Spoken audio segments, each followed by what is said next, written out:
D'abord c'est tout à fait légal, hein, effectivement, mais c'est quand même une nouveauté pratiquement depuis 1947 en réalité. C'est-à-dire que là, que des militaires protègent des sites sensibles, ça existe depuis toujours. Mais là, c'est la première fois qu'on justifie une extension du dispositif de Sentinelle sans sans utiliser le mot terrorisme, pour le dire simplement. Hein. Si vous avez entendu Benjamin Griveaux justifier ça par une augmentation de la menace terroriste, moi je l'ai pas entendu. Ouais. Donc là, on engage. Il dit que ça va libérer des policiers. On applique une mission de maintien de l'ordre.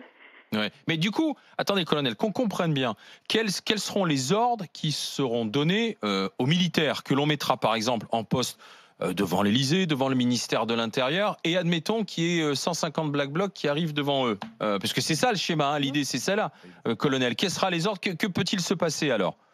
Les ordres, encore une fois, hein, ils ne sont pas là pour effectuer une mission de maintien de l'ordre. Ils ne sont pas là pour contrôler et réprimer une foule. Ils sont là pour protéger. Enfin, qu'est-ce qu'ils feront s'il y a 150 personnes qui attaquent l'Élysée? Ils combattent parce qu'ils sont formés au combat. Ils seront. Ils vont tirer. Normalement, ils peuvent utiliser leurs armes. Je rappelle que l'usage des armes, c'est le même pour les militaires de Sentinelle depuis juin 2016. Ouais. C'est le même que pour les policiers et les gendarmes. Et ils peuvent faire usage de leurs armes pour une mission, pour la légitime défense, pour protéger autrui, y compris de manière différée. Et ils peuvent utiliser leurs armes pour défendre, normalement, pour défendre ceux qui sont en train de protéger, quoi, les sites qui sont en train de protéger.